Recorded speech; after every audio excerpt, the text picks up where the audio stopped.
आप देख रहे हैं वंदे भारत। आज हम इस समय पर एक ऐसे मुद्दे के लिए लेकर खड़े हैं कि हमारे पत्रकारों की जमीन पर एक अवैध तरीके से कब्जा किया जा रहा है, जिस समय नेता पक्ष में मौजूद हैं और उन्होंने किस प्रकार से वहां पर उनके पिलर तोड़े हैं और उनके साथ में जो बदतमीजी की है, वो सारी चीजों को लेकर आज पत्रकार एकता मंच आज बदायूं में उपस्थित है। चलो हम आपको दिखाते हैं सभी के साथ मिलकर। अनवर खान। दोस्तों, हम लोग लगातार कोशिश ये करते हैं कि आपसे जुड़े हुए मुद्दों को हम लोग धरातल से उठाएं और आला अधिकारियों तक पहुंचाएं। एक पत्रकार की ये जिम्मेदारी होती है और हम अपनी जिम्मेदारी का पूर्ण रूप से निर्वहन कर रहे हैं। लेकिन एक पत्रकार जब आपकी लड़ाई लड़ता है तो कई बार ऐसा होता है कि वो पत्रकार ही निशाने पर आ जाता है। इसी का एक जीता जागता उदाहरण इस वक्त है। जब हम आपकी लड़ाई लड़ते हैं तो जिन लोगों के विरुद्ध, हम पावर के विरुद्ध जब हम खबरें चलाते हैं तो वो कहीं ना कहीं इस पावर को इतना बुरा लगता है कि फिर वो हमारा ही बुरा करने पर लग जाती है। और इसका जीता जागता उदाहरण मेरे साथ संजीव पटेल मेरे भाई हैं। दोस्तों, सूबे के मुखिया लगातार इस बात को कह रहे हैं कि पत्रकारों का उत्पीड़न बर्दाश्त नहीं किया जाएगा और लगातार उसको लेकर सख्त दिशा निर्देश भी दे रहे हैं। यहां तक उन्होंने कहा कि जिन थानों के प्रभारी पत्रकारों से दूरियां बनाकर रखते हैं उनके विरुद्ध सख्त से सख्त एक्शन लेना चाहिए और पत्रकारों से सारी जानकारियों को साझा करना चाहिए। वही दूसरी ओर अगर हम आपको ग्राउंड रियलिटी की बात करें तो पत्रकार भी इस करप्शन का, इस भ्रष्टाचार से अछूता नहीं है। पत्रकार के साथ भी भ्रष्टाचार किया जा रहा है और इतनी बुरी तरह से किया जा रहा है कि पत्रकार के पास सिवाय अपनी बात रखने के दूसरा कोई चारा नहीं है।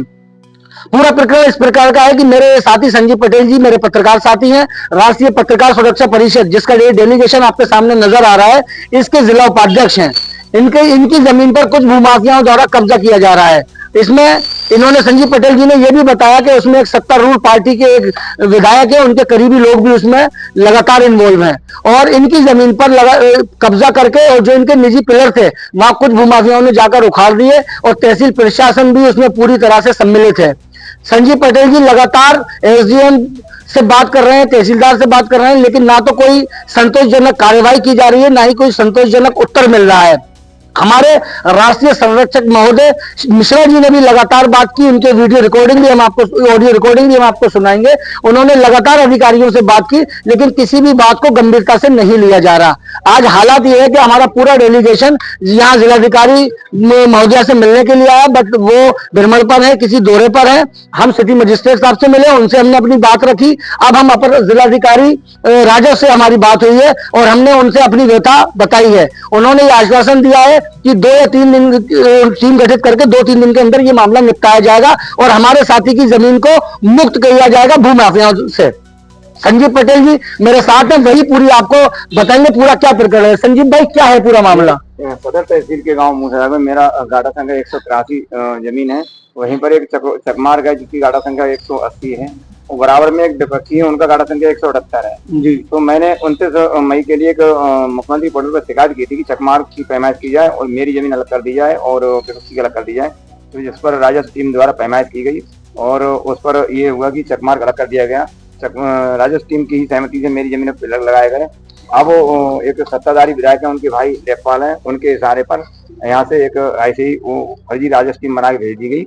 वो रोड पर फीता डालती रही, उन्होंने कहीं पैमाइश नहीं की और मेरी जमीन में लगे हुए पिलर थे वे पुलिस बल के द्वारा उखड़वा दिए गए और हम लोगों को एक तरफ बंधक बना के बैठा दिया गया और बराबर लगातार सत्ताधारी विधायक के भाई और सत्ताधारी विधायक संपर्क में रहे, जिससे अधिकारी दबाव बनाए रहे कि आप यहाँ से जाइए, नहीं तो मुकदमा लिख दिया जाएगा, जेल चले जाओ, धमकाते रहे और न्याय नहीं मिला। पहले भी हम एसडीएम साहब से मुलाकात कर चुके हैं, उन्होंने भी न्याय का आश्वासन दिया, लेकिन कोई न्याय नहीं मिला।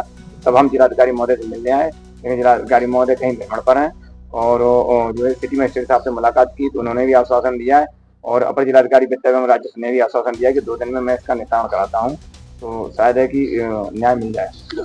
मेरे साथ राष्ट्रीय पत्रकार सुरक्षा परिषद के संरक्षक महोदय भी हैं, जिलाध्यक्ष महोदय भी हैं, पूरी टीम यहाँ मौजूद है। संरक्षक जी, आपका क्या स्टैंड है इस पूरे मामले पर? इस मामले पत्रकारों के साथ लगातार शोषण हो रहा है जी, और अगर ये शोषण नहीं रुका तो हम धरना प्रदर्शन करेंगे, भूख हड़ताल बैठेंगे, यहाँ से लेकर लखनऊ जाएंगे, लखनऊ दिल्ली जाएंगे। ठीक है। जिलाध्यक्ष जी, क्या कहना है आपका इस बारे में? भाई, इस कार्य में हम लोग रुकेंगे नहीं और हमारा पूरा संगठन जिले से लेके प्रदेश तक संजीव भाई के साथ है। और अगर जैसे हमने एडीएम साहब से भी कहा है, बोले नहीं मेरे भाई है, मैं दिखाता हूँ, रिपोर्ट मंगाता हूँ, अगर उसमें अच्छी कार्रवाई नहीं होती है, उन भूमाफियों वहां से नहीं हटाया जाता है, फिलहाल हमारी सही जगह जहां तक है वहां नहीं करवाई जाती है, तो हम धरना प्रदर्शन भी करेंगे, आगे बढ़ के भूख हड़ताल भी करेंगे। इतना कहना चाहूंगा जिला प्रशासन से, इसमें जल्दी कार्रवाई करें और जो भी सही कार्रवाई है उसको करवाएं। हमारी पैमाइश जहाँ तक है, जैसे कल एजेंट साहब से बात हुई, हम बोले हम पैमाइश दोबारा करा देंगे, तो दोबारा करा दीजिए पैमाइश, और जहाँ हमारी पैमाइश बताएं भाई अपने हम लगवा देंगे, बात खत्म हो जाती है। लेकिन पैमाइश नहीं हुई उसके बाद भी वो टीए हमारे उखाड़ेगा, ये कौन सा न्याय है?